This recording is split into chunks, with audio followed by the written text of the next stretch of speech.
عارف يا صديقي والله ان الزمالك خد اللي هو محتاجه من الماتش، وعارف ان النتيجه كويسه جدا وهتنفعنا فيما بعد لو تساوينا بالنقط مع بيراميدز او الاهلي في عدد الاهداف. بس انا بيني وبينك كده طمعان في الدوري. حلو. طالما احنا متفقين ان احنا كزملكاويه طمعانين في الدوري وبقى عندنا حماس للدوري وبقى عندنا ثقه ان احنا نقدر ناخد الدوري على ارض الملعب، فانا لازم احط ايدي على السلبيات قبل الايجابيات في حاله المكسب علشان ما اقعش وقعت ام بي دي تاني. فاكرينها؟ لازم احط ايدي على السلبيات دي واحاول اعدلها واصدرها للجمهور عشان توصل للعيبه، عشان فيما بعد انا افضل في الخمس ماتشات اللي فاضلين زي القطر اروح ما اقفش ما اعطلش. هقول لك على السلبيات اللي عندنا ولازم نحط ايدنا عليها بعد ما تعمل لايك للفيديو واشترك في القناه وتعالى لي بالراحه بقى بظهرك كده معاك كوبايه الشاي اللي زي بتاعتك، اسد لك بالراحه الماتش حصل فيه ايه، ايه السلبيات اللي المفروض نعدلها، ايه الايجابيات اللي المفروض نزودها. معلش انا عارف ان انا مقصر معاكم الفتره اللي فاتت في الفيديوهات، والله كان بعض الظروف، ادعوا لي. داخل ان شاء الله على مشروع كويس، ربنا يكرمنا ويكرمكم جميعا. دعواتكم ان شاء الله بالخير ولك ما تمنيته لي. تعال بقى ندخل للماتش. بسم الله. الزمالك الشوط الاول طالع من الماتش ده كسبان 2-1. حلو. اللي يبص للنتيجه من بعيد ما اتفرجش على الماتش، نتيجه ممتازه كويسه جدا في ادوار حسم. كل ماتش انت محتاج تاخده على ان هو ماتش كاس، انا متفق معاك تماما في كل اللي بتتكلم فيه. لكن اللي اتفرج على الشوط الاول في ماتش الزمالك والمصري النهارده هتلاقي ان الزمالك وسط الملعب بتاعته، عارف انت مش وسط ملعب، ده كان وسط رقاصه. اللي بيعدي بيسلم عليه ويعدي، السلام عليكم انا معدي. لا في ضغط في مركز 6 في نص الملعب. احمد ربيع بطيء وما اعتقدش ان هو اللاعب اللي هيلعب مركز 6 في الزمالك. هو ممكن يشبه ل 8 اكتر ما هو 6، لان هو ما عندوش الخصائص البدنيه ولا عنده حسن التمركز في انه مركز 6 في انه يمنع الكور الهجمات الخطيره اللي على الزمالك. يعني انت لو بصيت على الجون الاول، اللاعب معدي من احمد ربيع، بيكمل مع احمد ربيع، بيوصل لمنطقه الجزاء مع احمد ربيع، بيشوط لحد في منطقه الجزاء بيضغط عليه، لا مدافع بيضغط عليه ولا احمد ربيع عارف يعمل البلوك كويس ان هو يقطع الكوره اللي كان بيعملها طارق حامد او اللي كان بيعملها او ما شابه انه يعملها كان زي دونجا. فانت نص الملعب بتاعك الشوط الاول ضايع. تمام؟ دي سلبيه نقف عليها. الدفاع بتاعك في الشوط الاول سرحان ميت، توهان رهيب. انا لما كان كل كوره بتتلعب عليا كان المصري بيلعب عليا الشوط الاول كله كان بيلعب عليا هجمه مرتده. انا كان كل كوره بتروح عليا خطيره بمثابه، مش هتكلم ان هو مثلا ممكن تبقى خطيره على المرمى او لا، بس هي بتشكل خطوره ان حد ما توصل عند منطقه الجزاء ما حدش بيعترضها. نص الملعب عندي كان تايه. عبد الله السعيد ما بيقدمش الادوار الدفاعيه، الراجل عنده 41 سنه. احمد فتوح فانا عارف وانت عارف انه هيديني الباص اللي لقدام، هيديني اللمسه الجماليه الهجوميه، بس مش هيديني الاداء الدفاعي. فده كان علامه استفهام على نص ملعب نادي الزمالك، وكان لازم الكابتن معتمد جمال لما شاف المنظر ده، شافه في ماتش انبي في نهايه الشوط الثاني، لا يا باشا ابدا بمحمد السيد. غلط عنده، بس عنده ما يشفع له في ان هو يعرف يلعب نص ملعب في عدم وجود محمد شحاته. نص الملعب اللي عندك في الشوط الاول ده، لو انت بتلعب قدام فريق عنده القوه الهجوميه او النزعه الهجوميه اللي تسمح له انه يروح بهجمه واثنين وثلاثه واربعه، هتطلع متعبي كمان ببساطه. يعني انت لو بتلعب قصاد بيراميدز او سيراميكا او الاهلي بالمنظر ده انت هتعبى جوان. الفرق اللي هي عندها النزعه الهجوميه اكتر من نزعه الاستحواذ والعب لعب سلبي في نص الملعب. الدفاع بتاعي لازم يكون التمركز بتاعه اقرب لبعض من كده. الاربع لعيبه لازم يكونوا قريبين لبعض من كده. الجناحين الباكين اللي عندي والاثنين السيرد باك لازم يكون في ما بينهم مسافه اقرب من كده. انا اي واحد بيجي من ورا لقدام بيجي من العمق بيبقى خطر عندي. الكره الثانيه في الشوط الاول كله مش بتاعتي، لا في الخط الهجومي ولا في الخط الدفاعي. ونص الملعب كده كده اتفقنا ان هو ضايع، وسط رقاصه مش وسط ملعب. كان مباح وكان مستباح. اللي كان نافعني في الشوط الاول هي بعض اللمسات الفنيه الفرديه من اللعيبه، زي اخوان بيزير ياخد الكره ويجري ياخد لي فاول، عودة الدباغ يضغط فياخد لي فاول، احمد فتوح يستلم الكره ويدي باص ثرو زي اللي عمله في الجون الثاني. كلها اداءات فرديه. لكن كشوط اول كمجمله انا كل اللي انا كسبانه منه طلعت 2-1، لكن انا ما كسبتش اي حاجه من الشوط الاول، لا دفاعيا ولا هجوميا تسمح لي ضيعت فرص، ولا نص الملعب بتاعي كان موجود. هي لمحتين فنيتين، لمحه من خوان بيزيرا في الكره اللي رفعها، وعودة دباغ ممتاز في انه ضرب التسلل، ان المصري بيلعب على التسلل في الكوره الثابته بتاع الزمالك ممتاز. اللي عجبني برده في الجون الاولاني ده ان انت رفعت اول كوره اللي جبت جون تسلل الجون حسب اوفسايد، عرفت لعيبه المصري بتلعب على خط واحد فبتطلع قدام ويسيب لك الاوفسايد تراب بتقع انت فيه. الجون الاول اتعمل بطريقه مختلفه يا باشا، انا بدل ما ارفع وتبقى اوفسايد لا انا هباصي، فاللاعب بتاع المصري التمركز بتاعي يتلخبط، انا مش عارف انا كده هعمل ايه. انا المفروض ان هو يرفع الكوره فانا هطلع لقدام فيبقى اوفسايد، فانا كده مش عارف انا لو طلعت قدام فهو عنده امكانيه ان هو يباصي للوينج اللي جري مني اللي باص لي الكوره كاخوان بيزيرا، وعنده امكانيه انه يرفع، فلعبت الماتش اتلخبطت، فعدي دباغ ظبط الاوفسايد رب معلمه جون فينش ممتاز. هو ده عدي دباغ على فكره، هو ده عدي دباغ من ساعه ما جه بيجيب جوان صعبه جدا، جوان من تمركزات كويسه جدا، الكره الثانيه ما بيجيبهاش.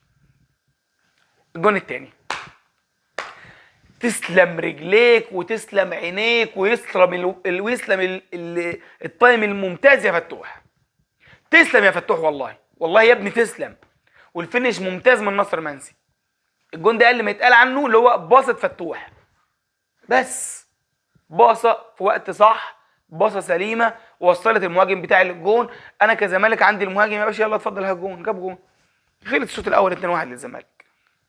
انا مرضي ومبسوط عن الشوط الاول؟ لا، انا مرضي ومبسوط عن نتيجه الشوط الاول، لكن كشوط اول انا مش مرضي عنه نهائي. خلص الشوط الاول، نزلنا الشوط الثاني، يلا يا جماعه نلعب الشوط الثاني. لقيت نادي الزمالك سايب الكوره للمصري ورجع لل 20 يارده عنده ولا 30 يارده عنده لورا، والاستحواذ وصل للنادي المصري 75%. يا عم ماشي. انا بقى في الحاله دي المفروض اعمل ايه يا كابتن معتمد جمال؟ انا في الحاله دي المفروض ان انا العب على الهجمه المرتده ويكون عندي خطه للهجمه المرتده. ده المفروض يبقى عندي خطه واثنين وثلاثه للهجمه المرتده. هل انا بقى في الهجمات المرتده بتاعتي لحد ما جه الجون الثالث كان عندي اي شكل في الهجمه المرتده دي؟ لا. طب انا كان عندي اي تكتيك بيتعمل بيه الهجمه المرتده لحد ما نوصل للجون سواء المهاجم ضيع او ما ضيعش؟ لا. انا كان عندي الهجمه المرتده بتتلعب كره طويله فتتقطع الدفاع عندهم كان اقوى، اللي هو كان باري محمدي بيطلع للكره باليد وبياخدها، كان ناصر منسي بيعافر. انا الهجمه المرتده عندي كانت بتتلعب لنص الملعب ومنها للباصه، كانت تطلع من الباصه من نص الملعب للمهاجمين غلط اصلا، كانت ممكن تطلع للاوت او تطلع لضربه المرمى او تروح للحارس. فانا ما كانش عندي اي شكل من اشكال الهجمه المرتده نهائي لحد درجه ان انا قاعد لحد دقيقه 80 ايدي على قلبي المصري ممكن يجيب جون، لحد دقيقه 75 المصري ممكن يتعادل. المصري اخطر، المصري استحواذه اقوى، المصري بيوصل اكتر، المصري ليه شكل في الملعب، المصري ماسك نص الملعب، انا ضايع.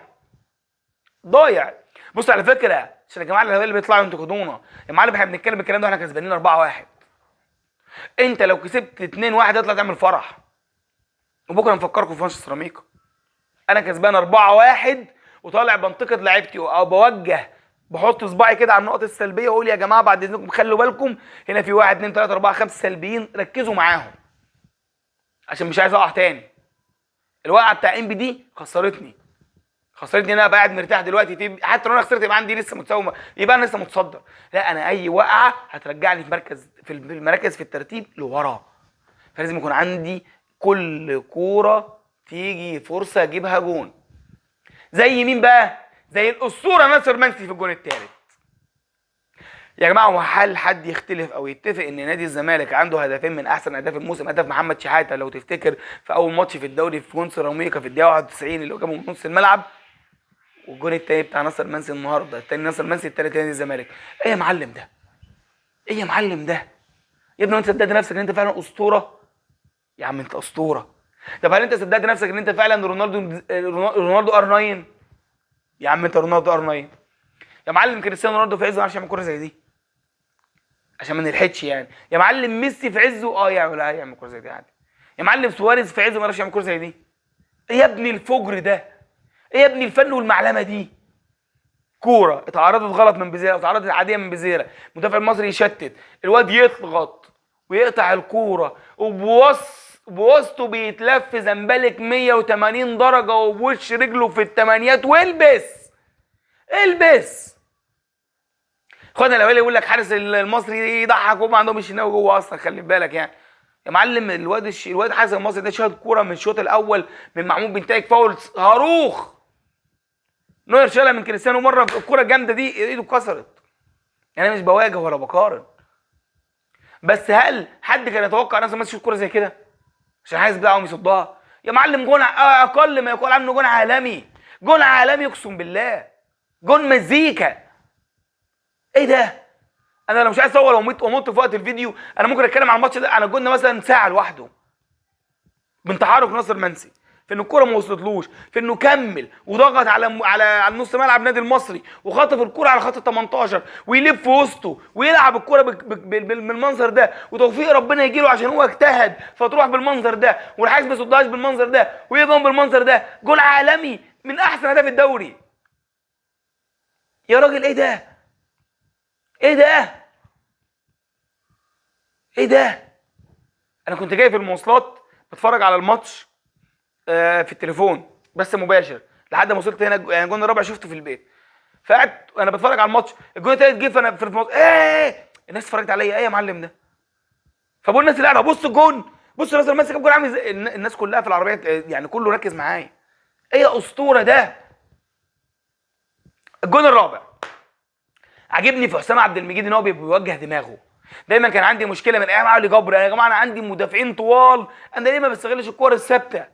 ليه ما بوجهش دماغي لتحت؟ ليه دايما بطلع الكوره ثابته؟ انا توجيه دماغي عشوائي، فالكوره يا جت يا ما جاتش. لا عجبني في حسام عبد المجيد الماتش الثاني هو على التوالي بيجيب بعد الماتش الكونفدراليه وادي الماتش ده يعني الثاني على التوالي للزمالك بيوجه دماغه الارض، فحتى لو عليت مستواها العارضه فبتيجي جون. يعني توجيه الدماغ بتاعه بقى مظبوط، ورفعه مظبوطه من عبد الله السعيد وداخل الواد زي الاسد دب في العارضه وجون، ويخلص الماتش للزمالك 4-1. فانا متصدر الدوري بعد اذن حضراتكم، احترموني غصب عنكم. انا لحد دلوقتي الاقرب للدوري. انا محتاج يا جماعه كل ماتش بماتشه اطلع برضو اعتبره ان هو كاس واكسب، بس لازم اخلي بالي من الاخطاء لان مش كل فريق هيلاعبني مش هيبقى عنده عمق سكواد او عمق هجومي زي النادي المصري. بعد اذنكم نخلي بالنا كل ماتش بماتشه. شابوه جمهور نادي الزمالك، شاوت اوت لكل لاعب كان مركز. بعد اذنكم نركز في الماتشات اللي جايه، واسمع يا زمالك جماهيرك عشان الليله الوايت نايتس هيولع نار، هيولع نار في ارضكم. اشوفكم على غير فيديو جديد. سلام عليكم.